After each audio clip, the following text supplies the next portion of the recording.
Tyler Reddick starts racing before most kids learn to ride a bike. Born the 11th of January 1996 in Corning, California, Tyler George Reddick begins competing in outlaw karts at the age of 4.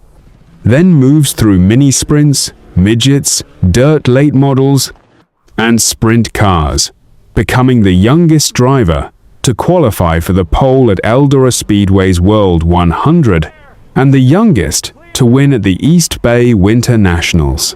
This kid is not dabbling. He is building a foundation, lap by lap, on dirt tracks that most people never hear about, in a childhood defined entirely by the pursuit of speed. By the time he arrives at NASCAR's lower series, the hunger is already decades deep. In 2015, racing for Brad Keselowski, racing in the NASCAR Camping World Truck Series, Reddick earns his first career victory at Daytona and then backs it up with a second win at Dover that same year. The sport is starting to pay attention. Then comes 2018, and the moment that makes the whole NASCAR world stop and stare. Racing for JR Motorsports in the Xfinity Series, Reddick beats teammate Elliott Sadler in a photo finish at Daytona by a margin of just 4 seconds, the closest finish in NASCAR history. He goes on to win the Xfinity Championship that year, then does it again in 2019 with Richard Childress Racing, making him the first driver ever to win back-to-back Xfinity Series championships for 2 different organizations. For fans who have been watching NASCAR since the Dale Earnhardt Sr. era, back-to-back titles mean something. They tell you the talent is real and the ceiling is high. The Cup Series, however, proves harder to crack.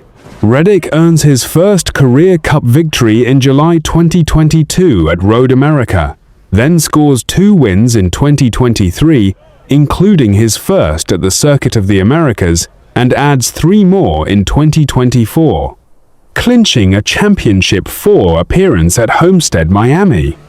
But 2025 is a ghost year. No wins, not one. Despite ranking among the best active drivers in average finish and laps completed in 2025, and being one of only 2 drivers to make the 1-6 driver playoff field without a win, the victory lane stays empty all season. Reddick knows what he has, the numbers know what he has, the sport just hasn't seen it in the form of a checkered flag. Not yet. Then 2026 arrives, and everything changes at once. At the Daytona 500, Reddick leads only the final lap in a race where 37 of 41 cars are involved in incidents, and he survives to win his first crown jewel event, breaking a 3-8 race winless drought in the most dramatic way possible. A week later at Atlanta, he recovers from losing his right front fender, takes the lead with 2 laps remaining, and holds on through a green-white checkered finish, 2 for 2. Then comes March 1st, 2026, Austin, Texas, and the Circuit of the Americas.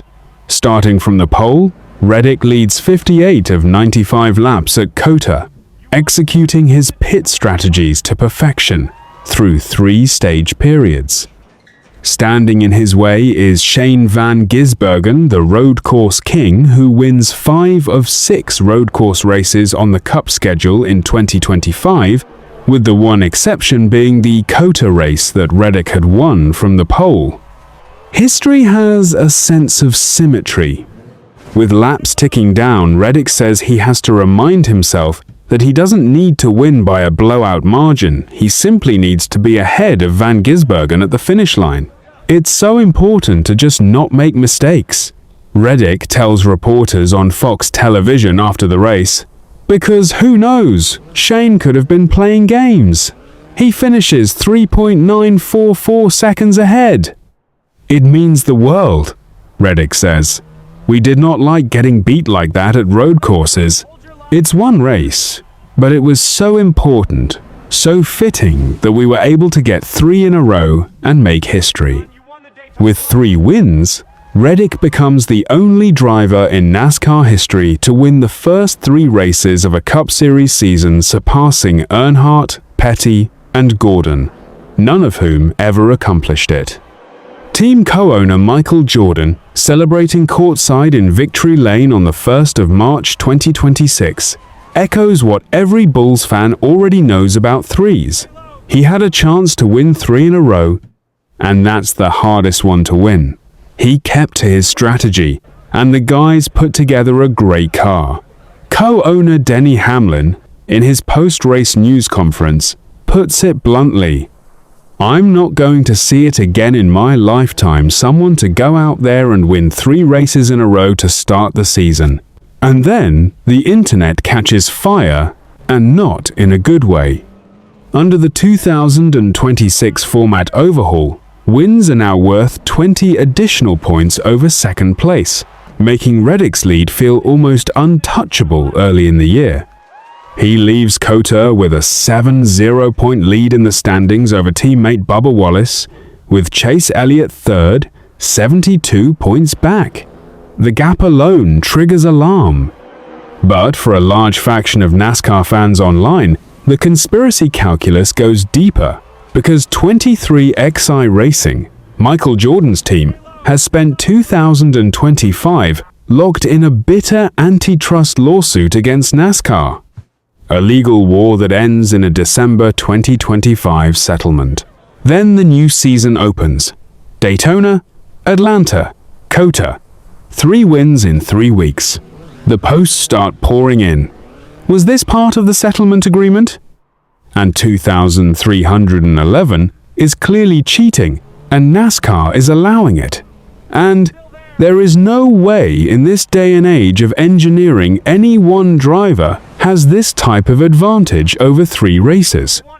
The accusation spreads fast enough that it lands on the SiriusXM NASCAR post-race show, where callers are phoning in to claim something is fishy. Media voices push back hard. Jeff Gluck, on air after the COTA race on March 1st, cuts straight to the core of it. If NASCAR wanted to secretly help a team, making it this obvious would be the dumbest possible way to do it. His colleague, Jordan Bianchi, leans into the absurdity of the settlement theory, with dry humor, imagining NASCAR and Michael Jordan haggling over the fine. Print of their legal agreement to guarantee wins at Daytona, Atlanta, and COTA specifically. The logic collapses the moment you say it out loud. Van Gisbergen himself, perhaps the most credible voice on what happened at COTA, says it plainly after finishing second. Tyler was just amazing. The way he was driving was really good, and his car was good. We just didn't quite have enough. There is no hint of suspicion from the man who tried hardest to beat him. The real picture that emerges from 3 races is not a conspiracy. It is 3 different track types, a super speedway, a high-speed oval, and a road course, conquered 3 different ways. That breadth of execution is precisely what makes the rigged narrative crumble.